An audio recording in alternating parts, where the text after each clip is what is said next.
Thomas stood at Farquhar, the top station of his branch line. He had run round Annie and Clarabel after the morning journey and was enjoying a short rest before the run back down the valley. His driver and fireman stood beside his cab talking to the guard who'd brought startling news. "Did you know that the station master was burgled last night?" he was asking. Thomas's driver shook his head. "You don't say," he exclaimed. "I didn't know he had anything worth stealing." "He's won cups for gardening," exclaimed the fireman. "All taken, and then the scoundrels had the cheek to pinch his car to carry them away in." "Not that new one he's so proud of," said the driver. The guard nodded, and at that moment the signal rose to show that the line was clear.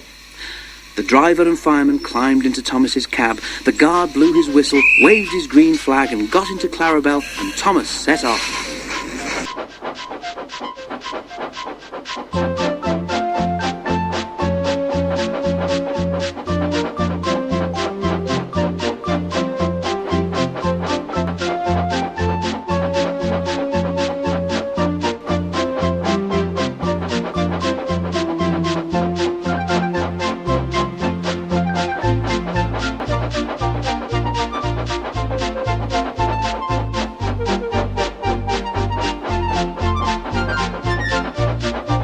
By the time they were through the tunnel, the train was running nicely.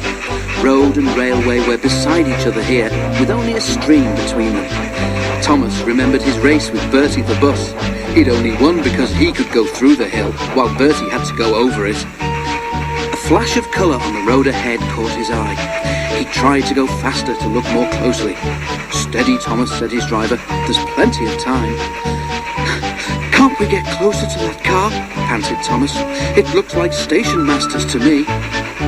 "Lots of cars look like that," laughed the driver, but he opened the regulator and they began to draw level. There were two men in the car. They waved when they saw Thomas and tried to go faster.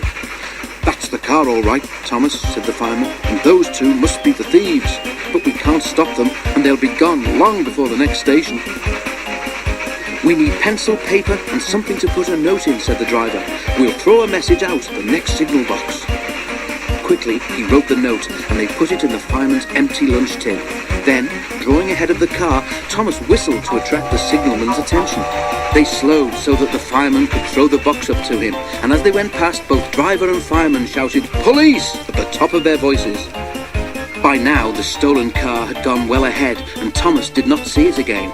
But the signalman telephoned police headquarters at once, and the thieves were stopped at a roadblock about 10 miles further on. That afternoon, the Fat Controller travelled in Annie to Farquhar. When he got there, he and the station master climbed onto a porter's trolley. They told the passengers the whole story, and the station master thanked Thomas, his driver, and his fireman for their prompt action. The passengers cheered loudly, and they cheered even more when they heard that the station master's gardening cups had all been found undamaged in a sack in the boot of the car.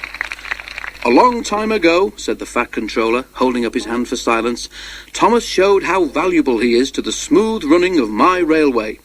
I am sure you will all agree that today he has once again proved himself to be a really useful engine."